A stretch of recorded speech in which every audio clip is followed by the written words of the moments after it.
Hello everyone and welcome to the 2020 BMW X6 M50i. This here is the third generation of BMW's coupe SUV, of which of course BMW can take the claim for fame for. The X6 was the first car that we've seen in this style, and since then, in the 11 years or so that this car has existed, we've seen plenty of other cars from its competitors try and take the same shape. Now, this car that I have in front of me is the M50i, the M Performance version with the 4.4 twin turbocharged V8. And when I tried out the BMW X5 late last year, that one was the xDrive 50i, and there's differences between the two, and in Canada you're only going to have the chance between xDrive 40i's and this new M50i. So we're going to bring up what makes the X6 different. Of course, the looks are obvious, but there's some other characteristics that have changed between the 50i models and the M50i models, and there's plenty of other things I want to discuss too. So we're going to take this car for a proper test drive here in Toronto, and finally place it in my ranking system to see where it competes against other performance SUVs. So there are many aspects to this X6 that I really truly like, and everything kind of happens up here forwards. I like the way the front end is. I especially like the illuminated kidney grille. That's an additional option for this car, and I'm sure plenty of people will find it ridiculous and unnecessary and vulgar. They've done more this generation to change it around. It's got a different face, a much more different side profile, obviously, but the rear end has its own light and rear bumper setup, so it looks like it is its own distinct product. And up here in the cabin, I've been fortunate enough to drive many of the new BMW, so they all look pretty much the same. I've had plenty of interaction with their latest iDrive system and the live professional cockpit. So that's all well and good, it's all recognizable. But this car just feels like the absolute best BMW interior I've ever come across. And because this one actually has the BMW individual merino leather, it all just feels incredible. The only hard plastics that you will see in front of you is the grille up here for the upgraded Harman Kardon sound system, and maybe a little bit of scratchy plastic inside of the door panel, but not on the outside. It's a really wonderful place to sit. And with this M50i, this is the only way you can get the V8 in the X6 in Canada. When I tested out the X5 last year as the xDrive 50i model, it's not the exact same thing as the M50. They haven't just renamed it. There are changes. The M50i's over the previous xDrive 50i's have an additional 61 horsepower and 73 more pound-feet of torque. We've got the adaptive dampers, the tuned sports exhaust, as well as a different suspension setup, and the upgraded 8-speed ZF gearbox. All of these components have been fiddled in the way by the M department, which denotes this car of its name, but it doesn't feel like a total separation from a regular day-to-day SUV that I think people are looking to buy. And then of course we need to address the elephant in the room, which is what makes up the X6, what makes the car as we know it. The idiotic roof design. This is something I still can't wrap my head around. I know people buy these things as fashion statements, and I was really quite surprised how many people still go for this thing as a good looking car.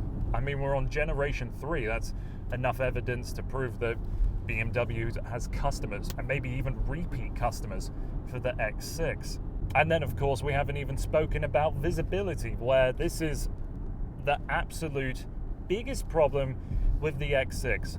I've got all of my mirrors lined up perfectly, but I have still prayed that someone's not in that massive blind spot every time I've changed lanes. It's scarier than I think it needs to be. Maybe they should have fitted this car with larger door mirrors, but I don't see that change coming along soon. I feel like that is part of the compromise. It's almost like it's part of the fun of the X6 and why people might buy them. But if you act as though there's a curtain here and you never look behind you, and you experience the front of this car and everything that's sort of in front of you in the cabin, the engine and the face of it, it's a decent enough car. You know, we can't continue to fault the design of it because they're never going to change what the X6 looks like.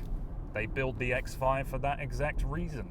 I've gone over plenty of the technology in this car in my X5 review, so I'm going to forget about a lot of the stuff where it comes to the touch screen and the gesture control and all of that sort of a thing. But something that is new for me is the advanced display within your digital instrument cluster for adaptive cruise control and the assisted driving. So you have two modes when it comes to cruise control. You either have it with strictly adaptive cruise or adaptive cruise with adaptive steering.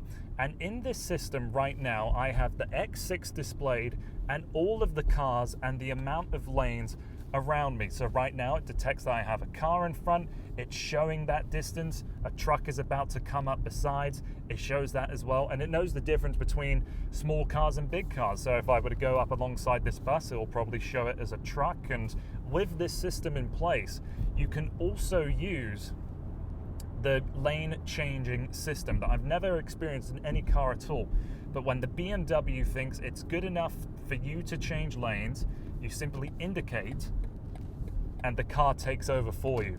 Brilliant system. It's worked well so far in my experience, but if you have no problem changing lanes yourself and you're confident enough, it's probably going to look like an extraneous and worthless system to you, but it's a fun thing to show off at the very least. Because I'm on the smaller wheel here, I can't really give an appropriate opinion on how I think the X6 would ride with the 22-inch wheels, but I have to say I have been totally impressed with the ride so far in this car. I've gone over some truly terrible bits of road, plenty of speed bumps and potholes in the city, and nothing really seems to upset this car. Yes, it will dive down and pitch back over big bumps, but no part of driving this has felt uncomfortable or unreasonably stiff. This is the M performance balance that I think it needs to grasp. It needs to have power, it needs to have some kind of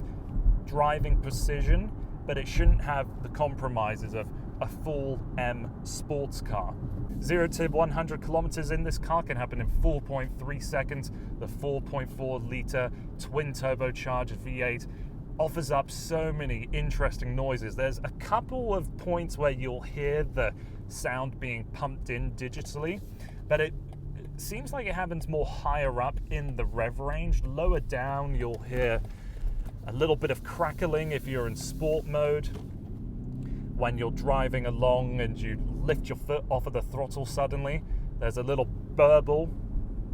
And if you lift off when the turbos are engaging, you can hear them blow off as well. In terms of its overall performance, yes, it's fast and the engine note has quite a lot more character to it than I was expecting. So I'm not going to be the definitive guide on this car for its driving experience, and really the situation I've been driving it day-to-day commuting on the highway and in town, it makes the performance SUV feel like quite a well-sorted thing. It makes sense now more than ever where we live in towns and cities with speed bumps and potholes and all the rest of it. A traditional sports car, or sports sedan if we're talking about the M5, of which of course this engine is shared with, I feel like it wouldn't operate as well in that environment. We have different driving modes, of course, in this car. We have adaptive, Eco Pro, comfort, and sport mode. When you're in adaptive, it's the computer trying to figure out what you want in any given situation. The majority of the time I've had this car in comfort because the Eco Pro isn't as good as I want it to be in the situation where I want to be saving fuel. And usually when people want that, it's inner city stuff, stop and go kind of a situation. But my biggest fault with this car comes with its brakes. When you're slowing down to 20 to 10, something like that, it's smooth, calm, and easy. But as soon as you get into the situation where you want to bring the car to a full stop, I haven't been able to make a smooth transition consistently. There's always a little jerk back towards your seat, and it's an odd feeling. Maybe I just need more exposure to this car to get it right, but surely after 3-4 days behind the wheel, I thought I would have figured that out by now. And going along with that Eco Pro mode, and because these systems will be so aggressive in these BMWs, you'll be going at 2-3 kilometers an hour still. You haven't come to a complete stop, but the engine turns off, so you have quite a sudden stop, and with the horrible brakes, and then you'll get the jittering of the restart from the auto stop start. So in town, it's not great. Highway stuff though, I'll have this car in Eco Pro, because that's when you'll be able to engage the coasting mode, of which isn't available in the Comfort or the Sport. And so that concludes all of my thoughts towards the BMW X6. Although I have truly enjoyed my time with this car, it's still something I can't wrap my head around, but I am confident that if I ever test out the X5 M50i with all of these performance upgrades and as beautiful of a cabin as this one, I'm sure it's going to be a close to faultless car. And because of that, I think this X6 M50i is a car that you should consider owning. Of course, if you want a car with a sloping roof, this is going to be the car for you, but if that still just doesn't work right, then you're gonna skip by it anyways.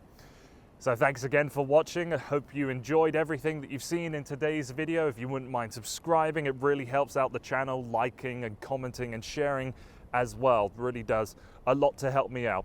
Thank you so much for watching, and I hope to see you again here soon.